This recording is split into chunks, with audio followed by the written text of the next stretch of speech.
మీ పిల్లల బంగారు భవిష్యత్తు కోసం ఫ్యూచర్ స్పార్క్ ఇంటర్నేషనల్ స్కూల్లో జాయిన్ చేయండి. నమస్తే రమగారు. నమస్తే జయ.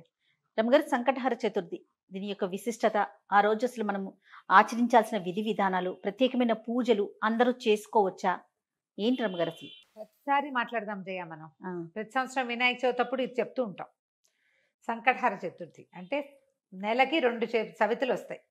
మనం ఎట్లా వెళ్తాం, మన కాలం ఎలా నడుస్తుంది, మంది డేట్ల ప్రకారం పోతుంది. అవును, 1, 2, 3, 4 నుంచి 30 దాకా లేదా 31 దాకా, కొండవచో 27, 28 దాకానే. అంతే అంతే. అయితే మన హిందూ దీని ప్రకారం, భారతీయ పాత విధానం ప్రకారం చాంద్రమానం నడుస్తుంది. ఈ చాంద్రమానం అంటే చంద్రుడి యొక్క కదలికలతో మన డే మారుతుంది అనమాట. తిథులు అంటాం వాటిని మనం. 28 ఇవి ఎట్లా పోతాయి? 28 కాదు, పోనీ 29, 30 చేసుకుందాం దాన్ని. పాడ్యం నుంచి మొదలు పెట్టుకుని పౌర్ణమి దాకా 15. ఓకే. అక్కడి నుంచి 16వ రోజు నుంచి మళ్ళీ పాడ్యం నుంచి మొదలు పెట్టుకుని అమావాస్య దాకా. ఓకే. ఇట్లా మన తిథులు నడుస్తూ ఉంటాయి. ఇందులో ప్రతి నెల 2 పాడ్యములు రావాలి, 2 విధియలు, 2 తదియలు, 2 చవితులు, 2 పంచములు, 2 షష్ఠులు, 2 సప్తములు, అన్ని 2 రావాలి. అవును. 2 రానివి ఏమిటి? ఒకటి పౌర్ణమి, రెండోది అమావాస్య. అవి మాత్రం సింగిల్ డేట్స్. చతుర్దశులు, త్రయోదశులు, దశములు, ఏకాదశులు అన్ని 2 రావాల్సింది. ఏకాదశి నియమం మనకి సాధారణంగా ఉంటుంది. ఎట్లా? శుక్ల ఏకాదశి, బహుళ ఏకాదశి. ఏకాదశి నాడు ఉపవాసం ఉండటం, ద్వాదశి నాడు ద్వాదశ పారణ చేయటం మన తాలూకు హిందూ సంప్రదాయం. అలాగే హిందూ సంప్రదాయం ప్రకారం నెలలో వచ్చే 2 చవితులని మనం వినాయక ఆరాధన చేయవచ్చు. ఓకే. ఈ చవితి ఆరాధన మనం ప్రత్యేకంగా ఎప్పుడు చేస్తాము? వినాయక చవితి చేసుకుంటాం.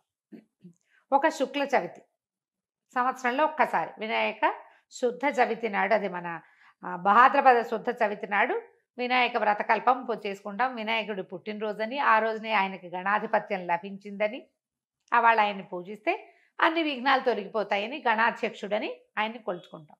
అలాగే ప్రతి నెల వచ్చేటువంటి కృష్ణ చవితి నాడు, బహుళ చవితి నాడు వినాయక ఆరాధన చేస్తే సమస్త విఘ్నాలు తొలగిపోతాయి అనేది ఒక ప్రత్యేకమైన నియమంగా చెప్తారు. ఓకే. ఈ నియమాన్ని మనకంటే ఎక్కువగా తమిళులు పాటించేవారు.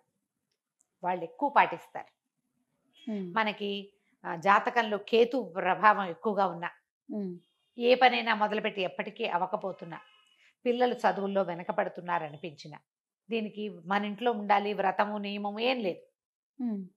పెద్దవాళ్ళు చెప్పిందే చెయ్యాలి, మన ఇంట్లో లేకపోతే చేయకూడదు అలాంటిది ఉండదు.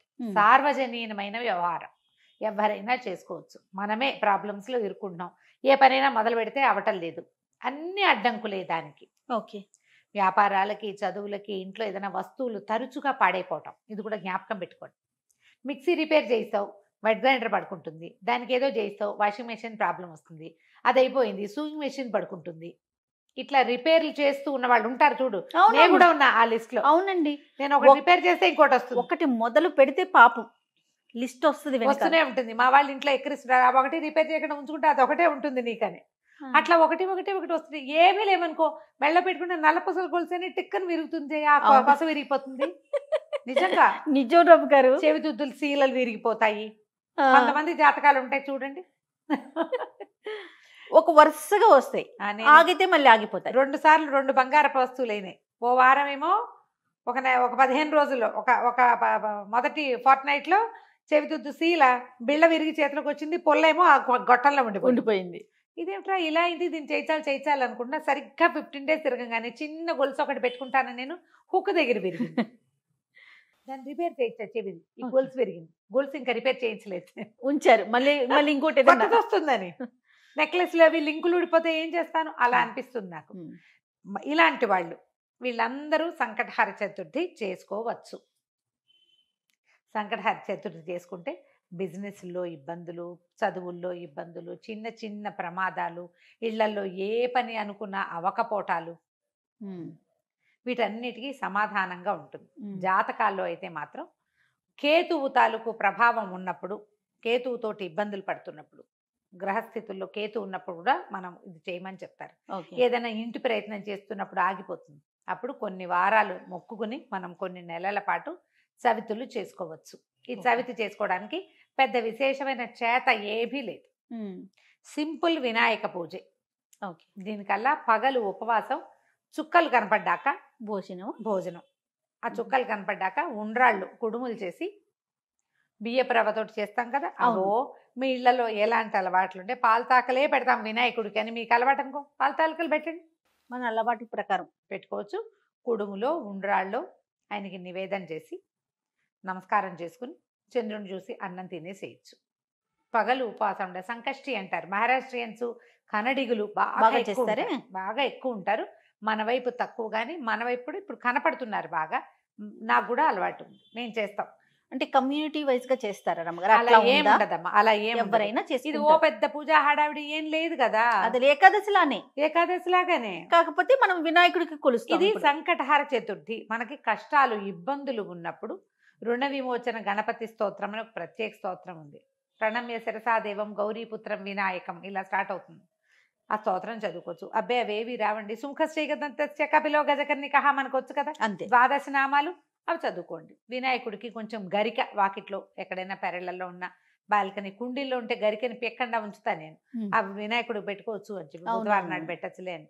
ఆ 2 గరిక పోచలు వినాయకుడికి సమర్పించడం, ఉండ్రాళ్ళు సమర్పించి నమస్కారం చేసుకోండి.